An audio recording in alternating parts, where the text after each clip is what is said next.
Magandang umaga po sa ating lahat, sa ating pastor, sa mga manggagawa, sa mga kapatid kay Kristo, higit sa lahat sa ating mahal na Panginoon.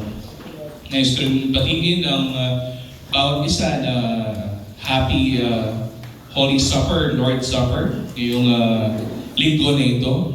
Isa-celebrate natin yung utos ng ating mahal na Panginoon na alalahanin natin siya sa tuwing tayo ay nagtitipon-tipon tulad ng mga araw na ito sa pagsasagawa ng banal na hapunan. Ito ay para sa ating ikakatibay sa pananampalataya sa ating mahal na Panginoon at nang malaman natin sa ating buhay kung ano yung ginawa ni Jesucristo para sa atin. No? Sapagkat nalaman natin sa pag-aaral ng mga banal na salita ng Diyos na hindi natin kayang iligtas ang ating sarili. Hindi natin kayang iligtas ang ating sarili sa pamamagitan ng pagsunod ng mga batas ng Diyos na ibinigay sa tao sapagkat hindi natin kayang perpektong sundin ang batas ng Diyos. Yun ang hinihingi ng katwiran ng Diyos, ang perpektong sundin ng batas ng Diyos, pero hindi natin kayang gawin yan sapagkat tayong mga tao sa ating natural na estado ay mga makasalanan.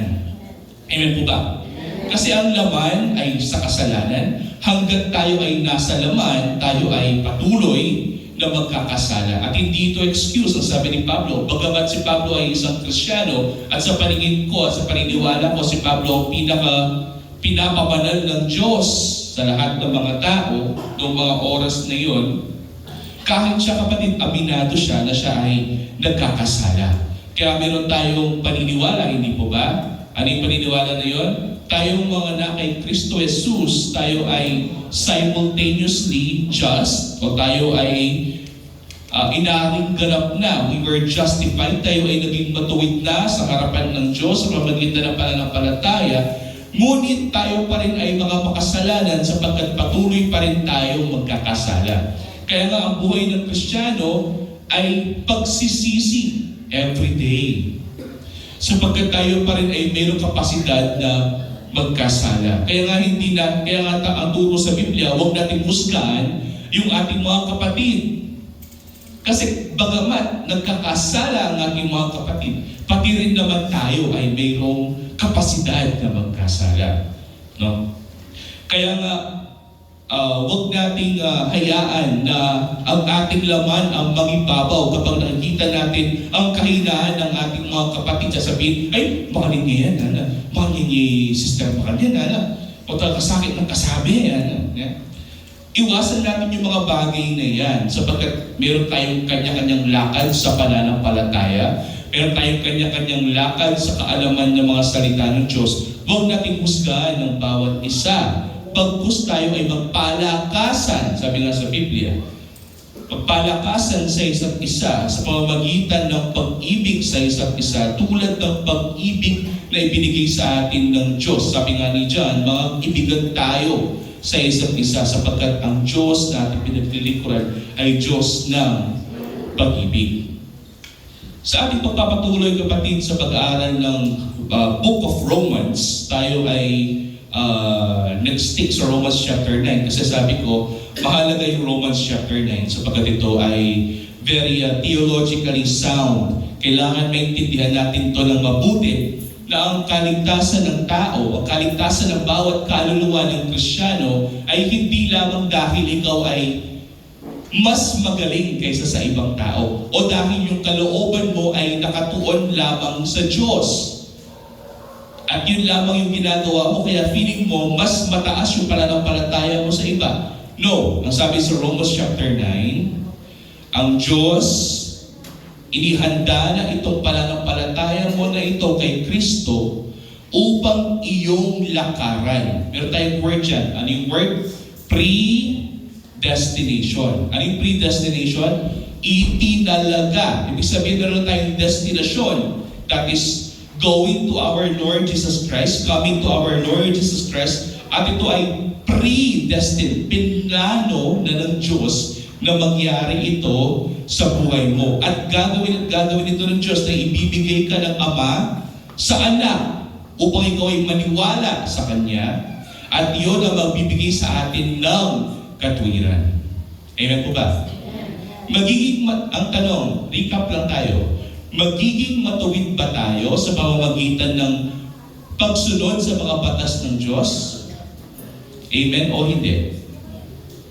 Magiging matuwid ba tayo sa harapan ng Diyos sa pamamagitan ng pagsunod sa batas? Hindi. Sapagkat walang magiging matuwid na tao sa harapan ng Diyos sa pagsunod sa batas lamang. Sabi nga sa Biblia, ang batas ay hindi kaya magbigay ng katwiran sa tao. Bakit? Bagamat ang batas ng Diyos ay banal, hindi ito kayang pabanalin ang tao. Bakit? Kasi ang tao sa kanyang likas na estado ay makasalanan at hindi niya kayang sundin ang mga batas ng Diyos. Kaya kailangan natin ng biyaya mula sa Diyos, kahabagan mula sa Diyos, upang maligtas tayo. Anong ginawa ng Diyos? Ibinigay niya ang kanyang buktong na anak, bagamat siya ay Diyos, siya ay nagkatawang tao, upang sundin ang batas para sa atin. Perpektong sundin ang batas para sa atin. Sino po yun? Sino po ang Diyos na nagkatawang tao? Ang ating mahal na Panginoon Jesucristo. Siya ay naging tao na kanyang alipin upang sundin ang batas na hindi natin kayang sundin. At dahil doon, siya ay naging matuwid sa harapan ng Diyos. Kaya magiging yan, sino kumanta kanina? Sino yung naiintindihan yung chorus? Ang sabi doon sa chorus, Diyos, inibig mo ang isang tulad ko. Tinawag mong banal. Tinawag mong anak at itinabi sa piling mo. At sa iyong mga mata, ako'y malinis na. Bakit? Kasi ang katwiran ni Jesus ang siyang nakikita ng Diyos. At ang katwiran ni Jesus na perpektong sinunod ang mga kautusan para sa iyo ay mapapasayo sa pamamagitan ng paano na ibibilang ang katwiran sa tao. Ito ay sa pamamagitan ng, guys, review lang to, recap. Pananampalataya. Very good. Sa pananampalataya sa ating mahal na Panginoong Jesucristo, doon ibibilang ng Diyos ang kanyang katwiran sa atin. No? Kaya nga hindi tayo magiging matuwid sa harapan ng Diyos sa pamamagitan ng pagsunod sa batas, kundi tayo ay magiging matuwid sa harapan ng Diyos sa pamamagitan ng pananampalataya lamang. Kaya meron tayong paniniwala. Diba? We are saved by grace alone, that is sola gratia. Through faith alone, sola fide, in Christ alone, solus Christus, for the glory of God alone. Upang maintindihan natin sa ating buhay na hindi pala tayo ang nagligtas sa ating sarili, kundi ang Diyos lamang ang nagligtas sa atin. Kaya nga papuri, pasasalamat, ang kalwalhatian ay tanging sa Diyos lamang. Kasi siya lahat ang gumawa ng lahat ng mga bagay patungkol sa ating kaligtasan.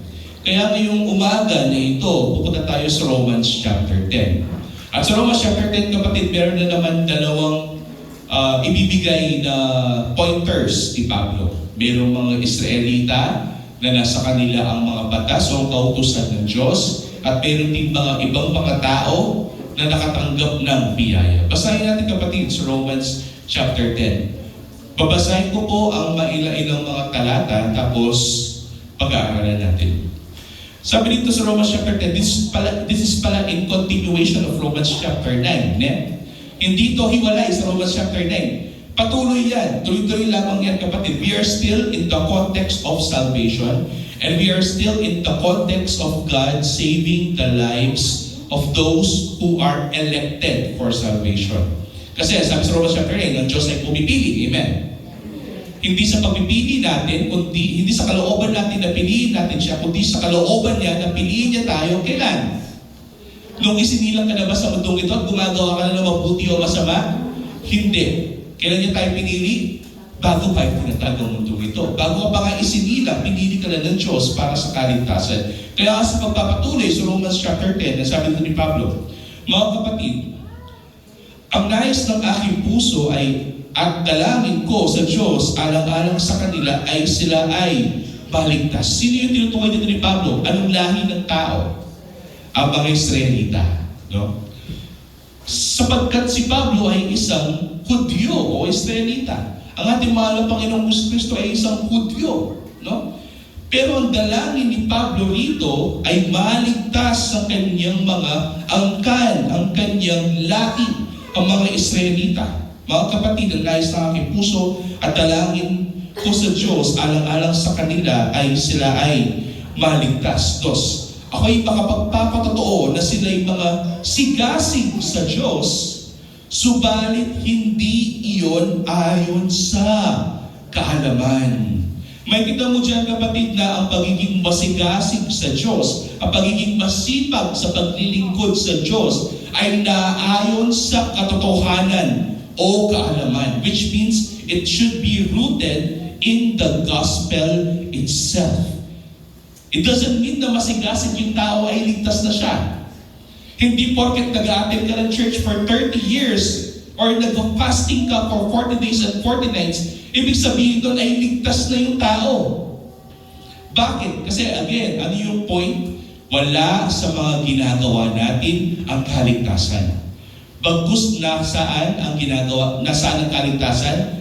Sa pananampalataya kay Jesucristo sa pamamagitan ng pakikinig ng kanyang ebanghelyo. Kung naiintindihan mo ang ebanghelyo ni Kristo at nanampalataya ka kay Kristo, doon tayo maliligtas. Kaya sabi ni Pablo rito, ako'y makapagpapatotoo na ang mga Israelita nga ay masigasig. Ibig sabihin sila ay naglilingkod sa Diyos, sumusunod sa mga utos ng Diyos, sila ay nag-a-attend ng church, sila ay nagpupunta sa templo, nagbibigay ng tithes and offering, sumusunod sa kanilang mga magulang, hindi sila pumapatay. Ibig sabihin sila yung mga mabubuting tao, subalit sila nagiging mabuti sa harapan ng Diyos. Sila gumagawa ng mabuti sa harapan ng Diyos. Ngunit ito'y hindi ayon sa totoong katotohanan o ayon sa kaalaman. Kundi ito'y ayon sa kanilang pansariling kaalaman sa Biblia.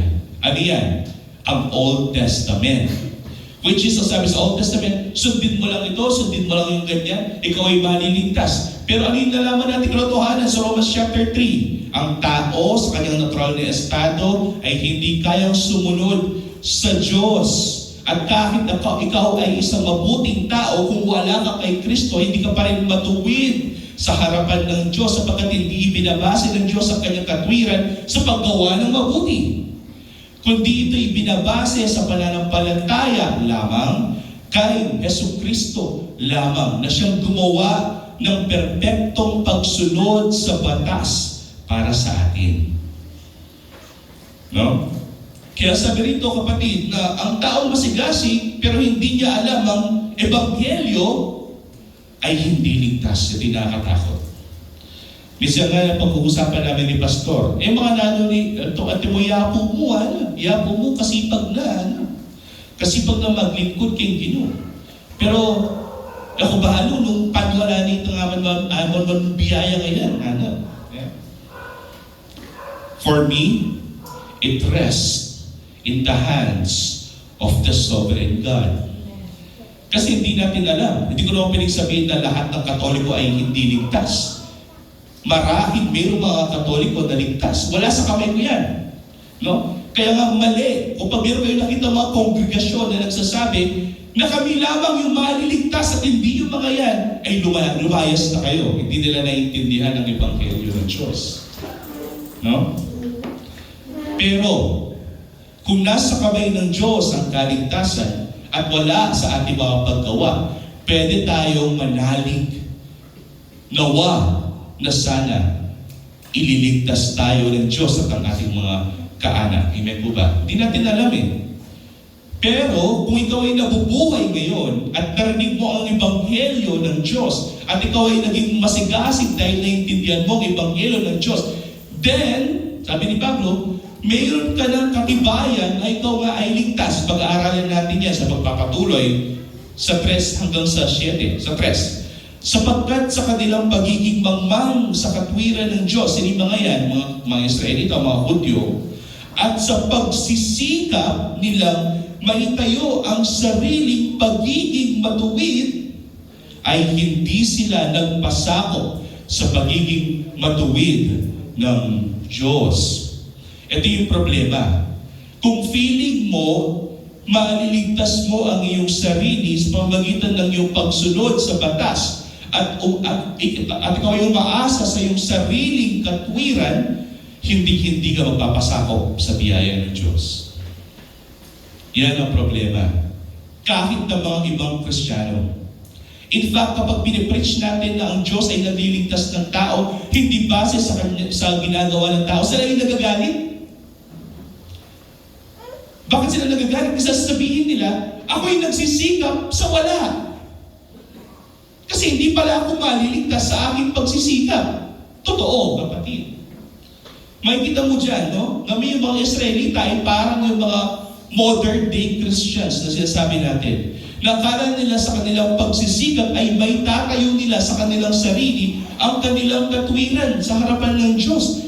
Kaya hindi sila nagpapasakop kahit sa katotohanan ng kaalaman ng Ebanghelyo ng Diyos. Sabi ko nga, meron talaga mga Kristiyano, sila yung mga modern day Pharisees o yung mga modern day na mga Pariseo. Na kapag sinabi mo sa kanila na hindi sila maliligtas sa kanilang mga ginagawa, sila ay nagagalit. Tandaan kapatid, mahalaga yung paggawa ng mabuti. Pero hindi tayo kayang iligtas na ating paggawa ng mabuti. Kundi, ito basahin natin sa pagpapatuloy. Sabi dito kapatid, sapagkat sa kanilang pagiging mangmang sa katwiran ng Diyos, at sa pagsisikap nilang maitayo ang sariling pagiging matuwid, ay hindi sila nagpasakop sa pagiging matuwid ng Diyos, sapagkat si Kristo ang kinauuwian ng kautusan upang maging matuwid ang bawat sumasampalataya. Ang problema sa mga Hudyo, kapatid, ang pananampalataya nila sa Diyos ay nakabase sa paggawa nila ng mabuti. Pero ang totoong pananampalataya sa Diyos ay ang pananampalataya sa Kanyang anak na si Jesucristo, na siyang gumawa ng mabuti para sa atin. At yun ang dahilan kung bakit tayo ay nagiging matuwid sa harapan ng Diyos. Yun yung bagong kaalaman na ibinigay sa atin ng ating mahal na Panginoong Jesucristo. Kaya nga sabi sa Biblia, kung tayo ay nagiging masigasig, ito ay ayon sa ating nalamang katotohanan na ang ating mahal na Panginoong Jesucristo ang siyang nagligtas sa atin at tayo ay magiging masigasig upang luwalhatiin natin ang ating tagapagligtas. Hindi upang iligtas ang ating sarili sapagkat tayo ay ligtas na kay Kristo. Kabaliktaran yung paniniwala ng mga Kristiyano, kapatid. Ang problema, kabaliktaran. Kumbaga kung mayroong kabayo at mayroong kalesa, sinong nauuna? Ang kabayo, kasi ang kabayo ang naghihila sa kalesa. Ang problema, kalesa yung nauuna, tapos yung kabayo, tinutulak ang kalesa. Baliktad, kapatid, mali. No? Kaya sa 5, sabi dito, sapagkat sumusulat si Moises tungkol sa pagiging matuwid, na batay sa kautusan. Diba? This is in reference, kapatid, sa Deuteronomy, pero pag-aaralan natin yan. Sapagkat sumusulat si Moises tungkol sa pagiging matuwid na batay sa kautusan, na, quote quote, ang taong gumagawa ng mga bagay na ito, which is ang kautusan, ay mabubuhay sa mga ito. Ibig sabihin na kautusan ng Diyos or the law itself gives life. Nabibigay pala ito ng buhay. Ang kautusan, kapatid, supposedly in its nature, ay magbibigay ng buhay sa tao. Pero anong problema? Hindi natin kayang sundin ng kautusan. Kahit ang Israel ay naibigay sa kanilang kautusan, ay patuloy na nagkakasala sa harapan ng Diyos. Kaya kung mababasahin mo yung Old Testament, maayos ang Israel, may kautusan, lalabagin nila ang kautusan, paparusahan sila ng Diyos, hihingi sila ng tawad sa Diyos, mag-aalay sila ng kahit anong alay, tapos papanatawarin sila ng Diyos, maayos na naman sila, pagpapalain sila ng Diyos, tapos after yun, magkakasala na naman sila, tapos magsisisi na naman sila, tapos panatawarin sila ng Diyos. It's a cycle, kapatid. At nangyayari sa bawat isa sa atin, amen po ba?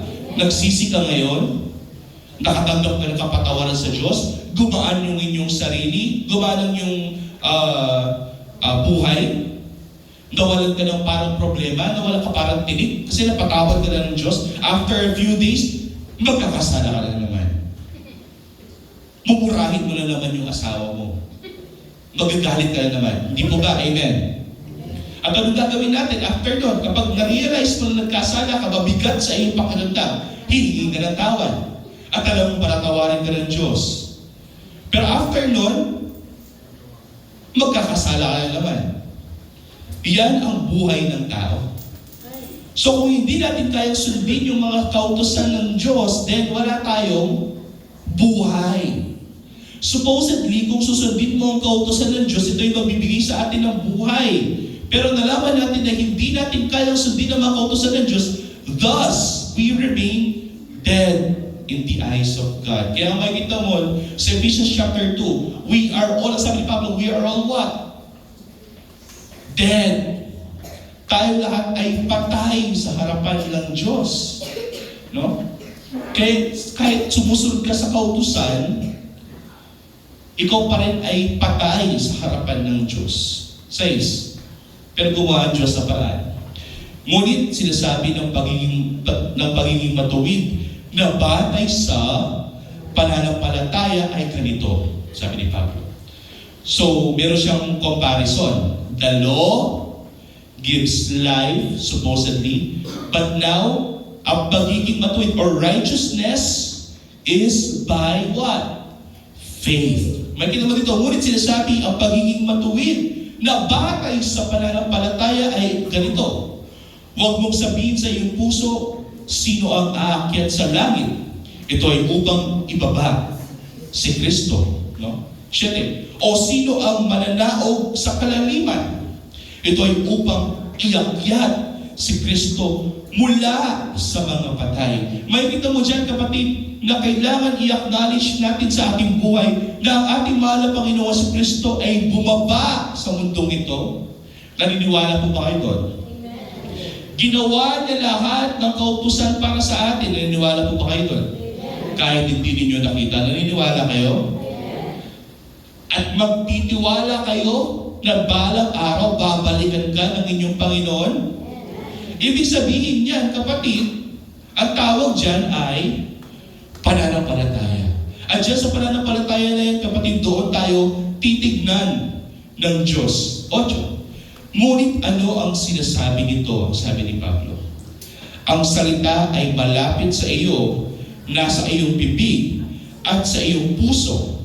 Ito ay ang salita ng pananampalataya na aming ipinangangaral. Ang sinasabi ni Pablo rito, kapatid, na ang pananampalataya ang siyang magliligtas at magbibigay ng katwiran sa tao. Ngunit ito ba ay pananampalataya sa iyong sariling kakayahan? O pananampalataya sa kahit sinong Diyos lamang? No. Ito ay pananampalataya sa iisang Diyos lamang. Sino daw siya ang ipinadala dito para sa atin? Sino ito na ang Diyos na nagkatawang tao? Ang ating mahal na Panginoong Kristo. Meron mga pastor, kapatid, na nagsasabi, it doesn't really matter kung anong relihiyon ka. Kung ikaw ay isang Buddhist, Hindu, or Taoist, or Muslim, or kahit anumang denomination ng Christianity.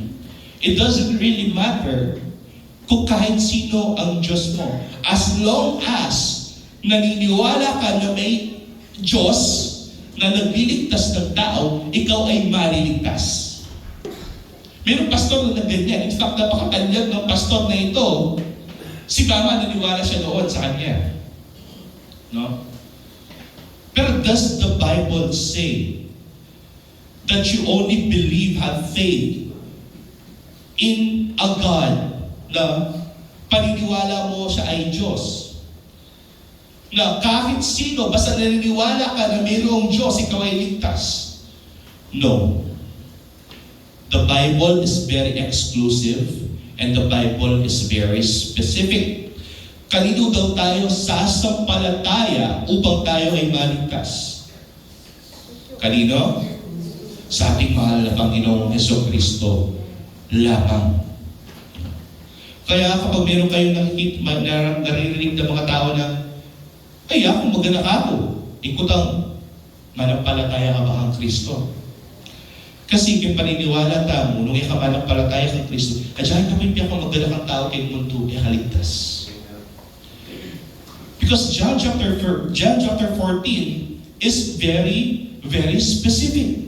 Ang sabi ng ating mahal na Panginoong Kristo, I am the way, the truth, and the life. No man, walang sino man na makakarating sa Ama, sa langit, maliban kung ito'y sa pamamagitan ni Kristo. Kaya hindi binabase sa paggawa ng tao o sa kanyang relihiyon ang kaligtasan. Ito'y binabase kung ikaw ba talaga ay naniniwala at nagtitiwala kay Kristo kahit hindi mo siya nakita. At tawag dyan, kapatid, ay pananampalataya. At ito'y sinasabi ni Pablo sa mga Hudyo. Naniniwala ba kayo kay Kristo o hindi? Kasi kahit sundin ninyo ang kautusan, kung hindi kayo naniniwala na si Kristo ay ang kautusan at si Kristo ang tagapagganap ng kautusan, ay hindi kayo maliligtas. Kasi sa kanila, kaya lang naman nila sinusunod ang kautusan at sila masigasig dahil gusto nilang iligtas sa kanilang mga sarili. May maririnig kang ganyan eh. Kahit sa mga Kristiyano ngayon, amen po ba? In fact, meron tayong mga nakakasama na ganyan yung paniniwala. Na kapag sila ay gumagawa ng mabuti, doon sila nililigtas ng Diyos. At kapag sila ay nagkasala, burado na yung pangalan nila sa aklat ng buhay. E di kapag nanamo ni hindi naman ang anghel na mag-lag ka rin. Di ako magpamatag mag-obra ang gobyerno. At ikong lagbok. Pati ikong lagbok, paano ko lang datang, halimbawa, datang ligtas, sulat ko lang yun. Datang iligtas, sulat ko lang yun. O hindi mo, lagyan mo katang ligtas siya, let's say, Sister Mags, ligtas siya. O ning, ikit ko, may nagkas siya. Ano? May nagkas siya. Matuko pa mo ni Racer Porke ba? O ning bingin tawad. Ay, bingin tawad. Asul kaya pa si Bayo. Eh di kapagal mo na mo. Andat magagawa yung kasalanan, bubura ka. Yeah? Kaya ba't patang magpatbahid yung tawad? Susulat mo na naman lang yun na. No. The Bible is very specific. Sabi sa Bible, we are all scribed at the palm of His hands. Tayo lahat ay isinulat na sa kamay ni Kristo. Kung tayo ay isinulat na, hindi tayo buburahin. Kaya kung totoong ikaw ay kay Kristo, tignan mo ang iyong sarili, pusasiin mo ang iyong sarili, kung totoo bang ikaw ay sumasampalataya sa Kanya. 9. Sapagkat kung, ito yung maganda, paano natin malalaman yung mga totoong ligtas?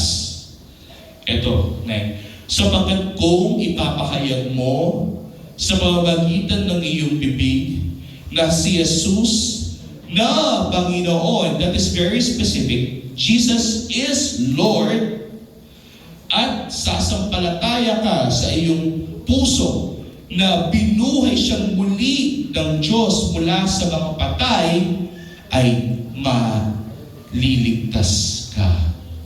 May dito mo dyan, kapatid, yung word, no? Let's put it in English, shall we? Romans chapter 10, verse 9 sa ESV.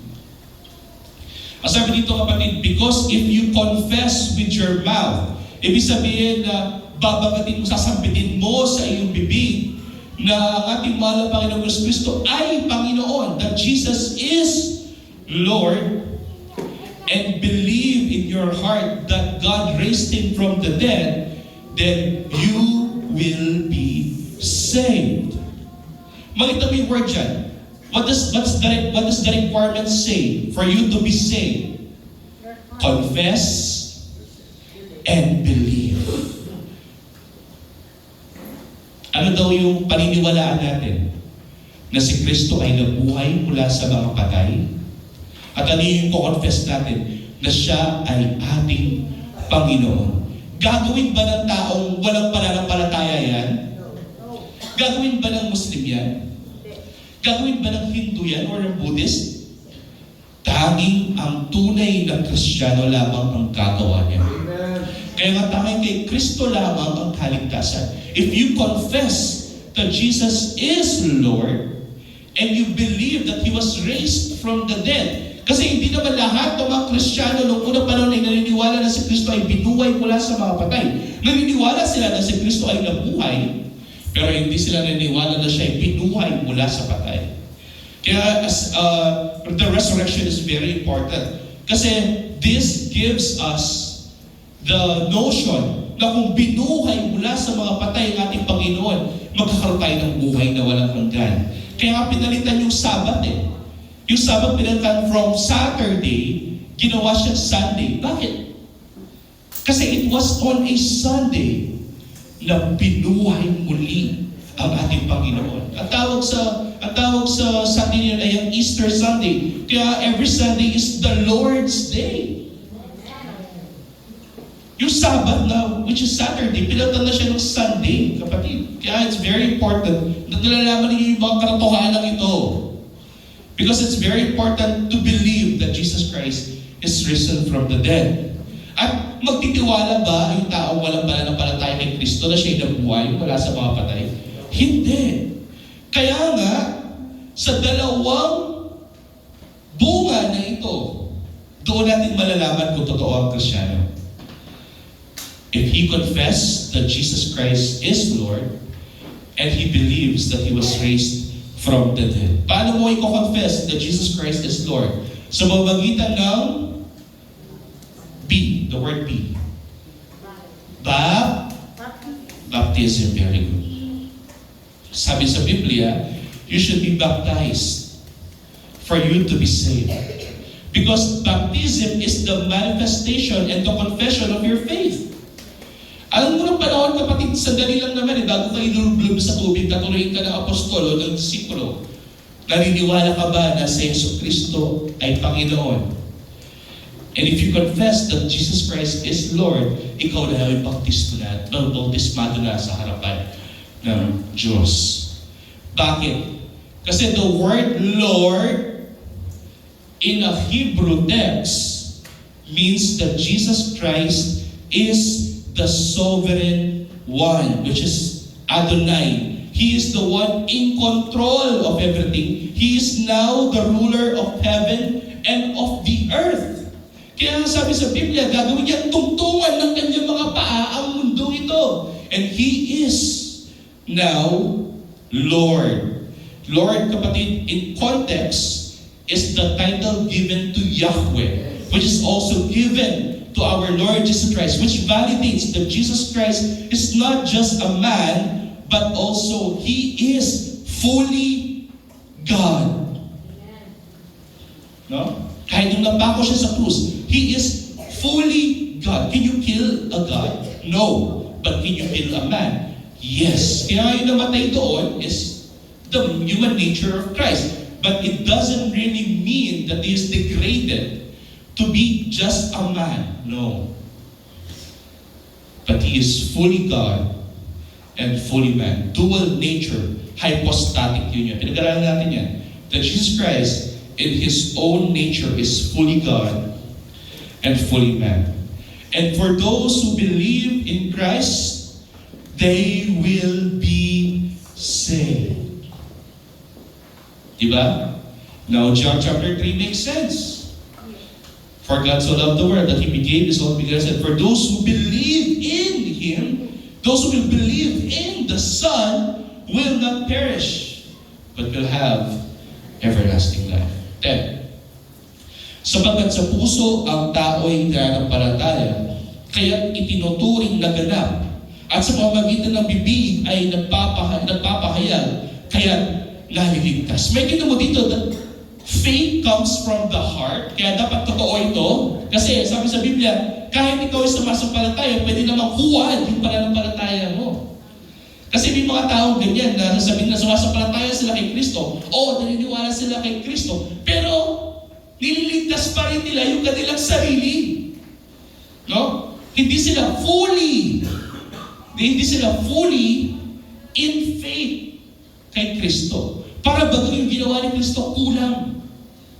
Parang gusto nilang dagdagan. That is faith plus works. Parang, oo, niligtas nga ako ni Kristo sa krus. Pero hindi sapat. Kasi kailangan gumawa pa ako ng mabuti kasi kulang pa yun eh. No. Whatever it is na ginawa ni Kristo sa krus ng Kalbaryo, just remember, it is tetelestai. What is tetelestai?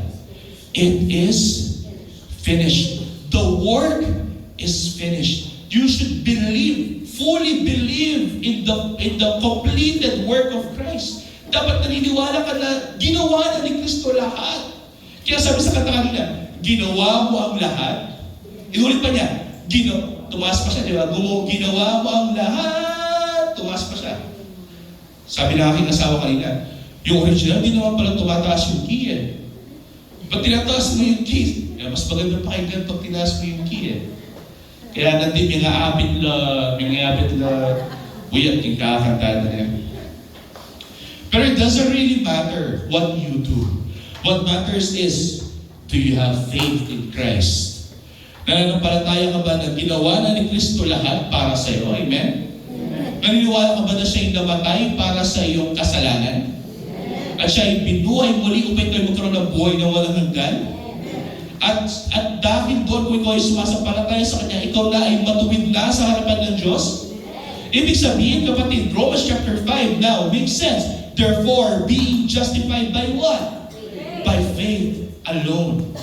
And that is what gives us peace with God. Hindi tayo makakaaway ng Diyos. Kundi tayo na ay makakasangganan ng Diyos. It applies to Romans chapter 10. That we are saved by faith that is in the heart of the believer. Okay, basahin natin ulit. Sapagkat sa puso, ang tao'y nananampalataya. Kailangan, this is true faith, not that faith that is dead. Sa Santiago, kapatid, James chapter 2, James will say that we are saved by works. Pero the works there is the byproduct of what? Faith. Kasi before niya sasabihin yung I was saved by works, ang kanyang train of thought is faith that doesn't bear fruit, or faith without works is what? Dead. So mayroong dead faith, but there's also true faith. And the true faith is the one that is in the heart of the believer.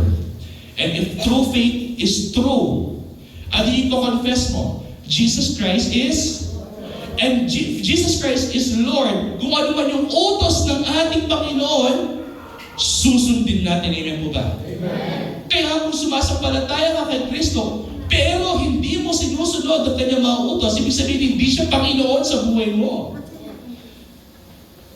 That is, yung sinasabi ni James that faith without works is dead. Ibig sabihin, hindi ka totoo sumasampalataya kay Kristo. No? Ilang beses ko itong pinapoint out. No? Pero hindi ito naiintindihan. At least, now, pakonti-konti, naiintindihan natin. No? 11. Sabi dito pa rin, sapagkat sinasabi ng kasulatan, ang bawat sumasampalataya sa Kanya ay hindi malalagay sa kahihiyan. That is Isaiah chapter 28 verse 16. Pero kung natin basahin, sapagkat walang pagkakaiba sa Hudyo at Griego, sabi ni Pablo. Walang pinagkaiba sa mga Israelita at sa mga Hentil. Sapagkat ang Panginoon ay siya rin Panginoon ng lahat. When you say Lord, kapatid, what does it mean? Adonai. The Hebrew term for Adonai means the sovereign one. When you say the sovereign one, siya mismo ang may kapamahalanan sa lahat ng bagay. Siya may control sa lahat ng bagay. Kung nilikha ka, ikaw ay nasa ilalim ng kapamahalanan ng Panginoon. At siya'y mapagbigay sa lahat ng tumatawag sa Kanya. Ibig sabihin, ang Ebanghelyo ni Kristo ay lumabas mula sa mga Hudyo patungo sa mga Griego o sa mga Hentil. Sapagkat ang lahat ng tumatawag sa pangalan ng Panginoon ay maliligtas. Do you see the faith Do you see true faith? Ano yung totoong pananampalataya? Ang pananampalatayang totoo ay biyaya ng Diyos na ibinigay sa tao. Ang pananampalatayang tumatawag kay Kristo para siya ay iligtas ni Kristo. Ang pananampalatayang i-confess mo sa iyong bibig, ipapahayag mo sa iyong bibig na si Kristo ay ang Panginoon. At ang pananampalatayang naniniwala ka na siya'y binuhay mula sa mga patay kahit hindi mo ito nakita. Itong bagay na ito, kapatid, nagmamanifest ba sa inyong buhay? Nangyayari ba ito sa iyong buhay? Na naniniwala ka na kahit ikaw ay nagtatrabaho, let's say ako nagtrabaho ako sa munisipyo, alam ko pa rin na nasa ilalim ako ng kaharian ng aking Panginoon. At sa bawat ginagawa ko, ako pa rin nasa ilalim ng kapangyarihan at kaharian ng aking Panginoon. At kapag gumagawa ako ng kasalanan, inilalagay ko sa kahihiyan ng aking Panginoon. Kaya humihingi ako ng tawad. Kaya ako ay kinokontrol ko yung aking sarili. Sapagkat ang pagiging Kristiyano ay hindi lamang sa pakitang tao lamang, kundi kahit sa patago, kapatid. Kailangan niluluwalhati ang ating Panginoon. 14. Ngunit paano nga silang tatawag sa Kanya na hindi nila sinasapantayanan? Ito yung tanong ni Pablo. Paano ka tatawag kay Kristo kung hindi ka sumasampalataya sa Kanya? Kaya napakahalaga na ikaw ay isang tunay na Kristiyano upang ikaw ay maligtas. Hindi relihiyon ang magliligtas sa atin.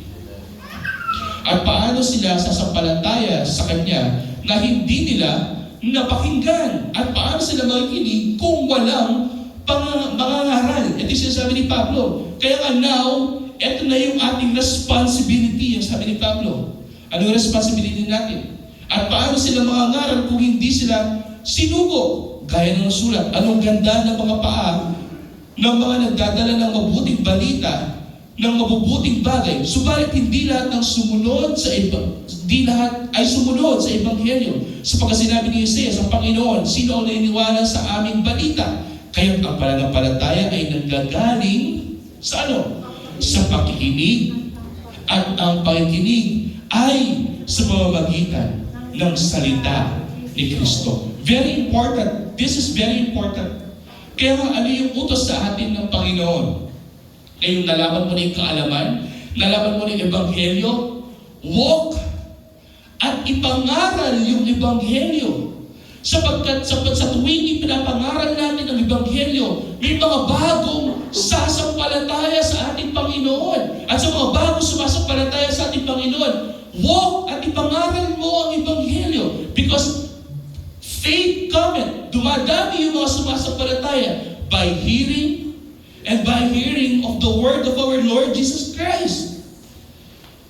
Kaya very important na hindi lang si pastor yung nag-evangelize, kundi dapat tayong lahat naintindihan natin yung Ebanghelyo at tayong lahat gamitin natin itong kaalaman na ito upang ipalaganap yung Ebanghelyo na ito upang mas maraming tao ang sumampalataya sa ating mahal na Panginoon sa Kristo. Amen po ba?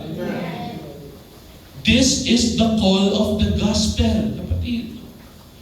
That we are to spread the gospel to every nation.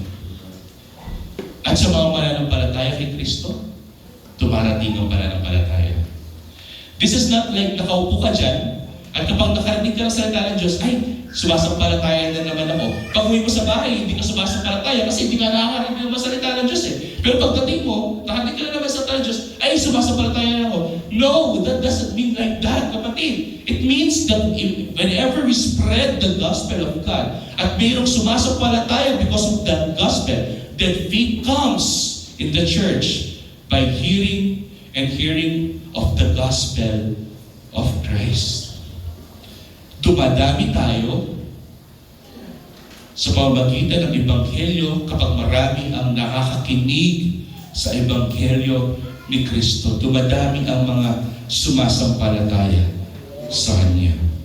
At hindi ko na tatapusin sapagkat yun ang pinaka-gist ng Romans chapter 10. Kung ikaw ay tunay na sumasampalataya kay Kristo, ito ay base sa kaalaman. Amen po ba? Kaya it is very important that we preach the right gospel. Not the wrong gospel, but a person must be converted into Christianity because of the right gospel. Kasi kung na-convert siya sa Christianity because of a prosperity gospel or whatever false gospel it is, then he is not a true Christian. And you are inside a fake church. But remember, the gospel is the power of God unto salvation. And it should be true. It should be right. Tama dapat. Yung pagpapalaganap ng Ebanghelyo. Sapagkat sa tamang Ebanghelyo ni Kristo, doon tayo nagkakaroon ng totoong pananampalataya mula sa mga unbelievers. Ang sabi, dapat tayo ay nagiging masigasig sa kaalaman ng ano? Ng Ebanghelyo ni Kristo. Hindi tayo nagiging masigasig dahil nais natin iligtas ang ating mga sarili, kundi tayo ay magiging masigasig dahil sa kaalaman na nalaman natin sa Ebanghelyo ni Kristo. Kaya nga sabi ko, kaya tayo nandito at tayo nagiging masigasig, hindi upang iligtas ang ating mga sarili, kundi nalaman natin ang katotohanan na tayong lahat ay iniligtas ni Kristo. At karapat-dapat lamang na ibalik natin ang kaluwalhatian sa ating Panginoon. Doon tayo maging masigasig sa pagluluwalhati sa Panginoon na siyang nagligtas sa bawat isa sa atin. Amen? Kayo na naman. Ama, maraming salamat sa mga salita mo na ibinigay sa amin. Sa pamamagitan ni Apostol Pablo, nalalaman namin itong katotohanan na ito. Nalaman namin na kami ay iniligtas mo sapagkat kami ay sumasampalataya sa aming mahal na Panginoong Jesucristo, na siyang gumawa ng lahat ng bagay na may kinalaman sa aming kaligtasan para sa amin. Tagapin mo itong pagluluwalhati namin sa pamamagitan ng pag-aaral ng mga banal na salita para sa iyo, O Diyos, na nawa ito'y maging mahalimuyak sa iyong harapan. Na iyong mga salita ang siyang magiging pagluluwalhati din naman sa iyo, mahal na Panginoon. Napakaganda sapagkat ito'y bumubuhay sa tao at ito ay nagbibigay ng buhay sa tao. Itong Ebanghelyo na ibinigay mo sa amin sa lahat ng mga sumasampalataya at maniniwala sa aming mahal na Panginoon Jesucristo. Lahat na ito yung sa dalangin sa mga pangalan ng Jesus.